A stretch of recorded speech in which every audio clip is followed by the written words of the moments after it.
Hey, how's everybody doing? Welcome back to ISAT Podcast on YouTube. I've been meaning to make this one for a while, and it's like, you know what? Wait till I got season 2. Fucking Doom Patrol. Now, I've been a Doom Patrol fan for a long ass time. I got introduced to them in the 80s when they brought Robot Man back in the new Teen Titans series, and then, what was it, the late 80s, early 90s, they started that Doom Patrol series. Steve Lightley was doing the art. I think Eric Larson did the art for a while. And it didn't do real well. And I quit reading it by about issue 15. Well, then, a few months down the road, 6, 7 months down the road, I'm in the local comic shop talking to somebody like, man, reading Doom Patrol? I was like, oh, man, it was not real good. They're, no, trust me, go pick up issues. They got this new writer on there. I never heard of this guy before. His name's Grant Morrison. Okay, yeah, I'll take a chance on that. So I went and found the issues and started reading it every month, and it was amazing. If y'all don't know what Doom Patrol is, basically back in the 60s, around the same time as X-Men, and I'm not exactly sure which one got published first. I think it might have been Doom Patrol. DC created this team of outcasts. You had the Chief, who's a guy, brilliant mind, but he's trapped in a wheelchair. You had Robot Man. There's Chief right there. Robot Man. It's this. He was an auto racer, and he ended up getting in a bad wreck, and it's like his brain. I want to say back then his brain, a few of his internal organs were inside the robot body, but now it's just his brain. You had Elastigirl, who's an actress that got exposed to some weird chemical on a film set. Now she can stretch, she can shrink or grow body inside, kind of stretch, kind of Plastic Man like. You had Negative Man, who had been exposed to radiation and could send out this like kind of extra body out of him, but he had to constantly be wrapped in these bandages that he put off radiation. And that was the original team.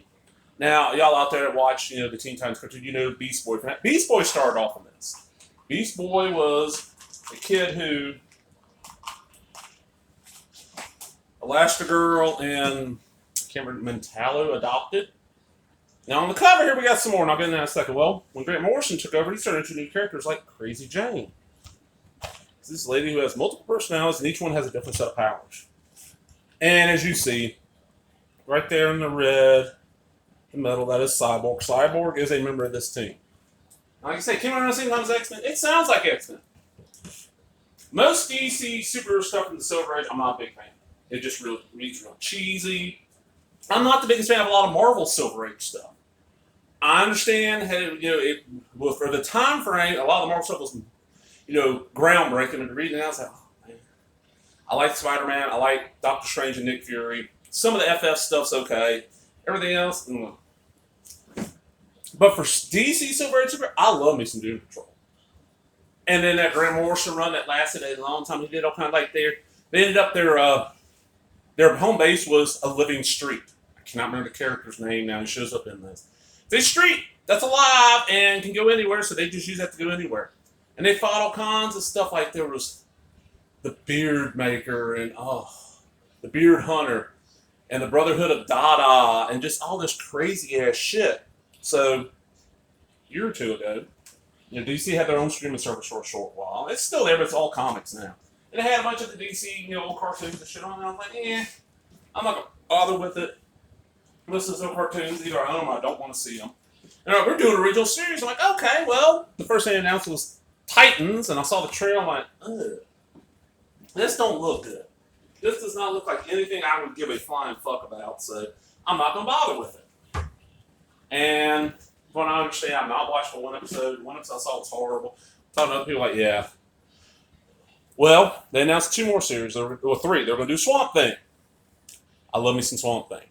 But we found out, like, right after the first or second episode, or after it came out, that we're not only doing 1 season. I'm like, well, fuck, I ain't going to even bother with it. They announced a Harley Quinn animated series. I'm like, okay, and then I saw it's based on the new Harley Quinn. I'm like, no. I can't stand the new Harley Quinn. I like way she was on Batman the Animated Series in her first, 5 or 6 years in DC Universe. Then they said Doom Patrol. I'm like, oh man, I don't know. And I was kind of iffy about it. So what I did is, after the first season it popped up, I went to a website I know where people upload whole TV episodes, and I downloaded the first 3 or 4 episodes and watched all 3 at one night. I'm like, holy shit, this is amazing. This is Morrison Doom Patrol. And it's hard to explain. They all work together and they fight off the craziest shit. Mr. Nobody is the big villain. So let's get into the actors here. We got Timothy Dalton as the Chief, Brandon Fraser in a nice comeback role as Robot Man, Diane Guerrero, who this surprised me, I only knew her from Orange is the New Black, where she's not bad on, but she didn't show a lot of range. And with Crazy Jane, you got to show a lot of range. She is a damn amazing actress. And it's like April Bowlby, I think is her name. All I've ever seen her in is the Slammin' Salmon. There was some show on Lifetime. I can't remember if she was on it. She was okay on that. Really good on this. And then we have, I can't remember who plays Negative Man. I can't remember who plays Eyeball. All of them are good. It's the entire first season. And it's got unaired scenes, Come Visit Georgia, PSA, and Gag Reel. Doom Patrol reimagines some of DC's most unique superheroes. Robot Man, a.k.a. Cliff Steele. Brandon Fraser. Negative Man, a.k.a. Larry Trainer. Matt Bomer. Elasti-Woman, a.k.a. Rita Farr.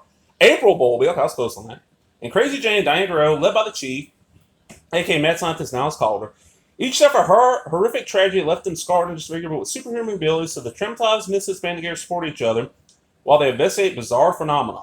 When the Chief disappears, Cyborg, a.k.a. Vic Stone, Jovian Wade, I'm guessing is his name, offers reluctant heroes a mission that's impossible to refuse. In 15 intriguing and powerful funny episodes, these superhero freaks battle Mr. Nobody, a.k.a. Eric Morden, Alan Tudyk, in hopes of saving a world that honestly wants nothing to do with them. That was the thing about it.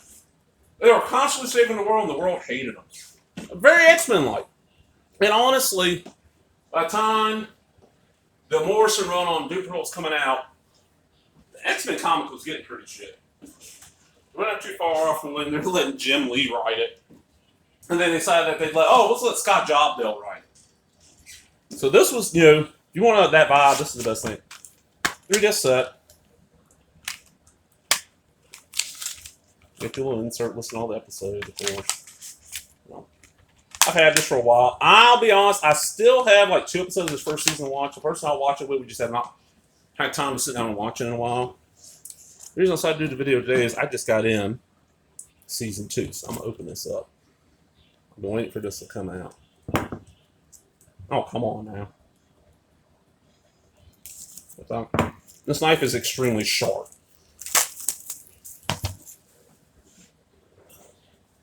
I heard this season's even crazier. I like the Yellow Brick Road. So, Dorothy Spinner. Big character in the Morrison revamp. She has all these imaginary friends. Each one's got different power. One looks like a monkey. What doesn't kill you makes you stranger. DC's weird, wonderful superheroes: Cliff Steele, Robot Man, Larry Trainer, Negative Man, Rita Farr, Elasti-Woman, Crazy Jane, and Vic Stone, Cyborg. Back to Save the World, 9 episodes filled with humor and heartache. They can grow up, that is, but figuring literally. Following the defeat of Mr. Nobody, the Doom Patrol left many sides and stranded on Cliff's toy race car track. Feeling betrayed by the Niles Calder, the Chief, they are forced to confront their past as our heroes face the challenge of moving beyond trauma and failure and must come there to embrace and protect the newest family member, Niles' daughter, Dorothy Spinner, Abigail Shapiro, whose mysterious powers threaten the world's very existence. Okay, she was not the Chief's daughter in the comic. 2 featurettes and magic and makeup, and Doom Patrol Season 2 Come Visit Georgia. Here's fire. Oops. 3 discs again, man. 9 episodes. So. Okay. Each one was named something Patrol. Let me look at the first season. I'm pretty sure there's some kind of naming in the first season, too. Okay, besides the pilot, Donkey Patrol, Pup Patrol, Cult Patrol, Paw Patrol. Just a great... And I don't hear enough people talking about this. This is one of those that's like, man, all the praise and hype that WandaVision got, which I've seen 4 episodes now, it was good. This was better. Yeah. But it's on... First it was on a service that... How many people actually had the DC streaming service? When they actually had the shows, probably none. And now it's on HBO Max, and it's the only people have HBO Max to watch, movies while they're in theaters. Come see Kong, No, not really. I can wait on Blu-ray DVD for that. If I'm going to watch it at my house, I'm going to own it eventually. So fucking Doom Patrol. Great. And I'm going to sit down. I'm probably still do. I have either a complete run, almost complete run, from when Morrison took over to the series ended. That's volume 2 of Doom Patrol. Because he left about a year and a half, 2 years before the series ended. Rachel Pollack took over. It was still good under her. They had some weird ass shit going on. Like the Chief comes back and he's just a head sitting in a tray of ice cubes. And very weird comics. And the thing about it is, even though still think maybe because they reprint them so much, as much value. One time, like the first couple issues of the Morrison run were a little bit, about $9 to $10. First Crazy Jane was up there. But I find these issues in the cheap bins all the damn time. Like, constantly.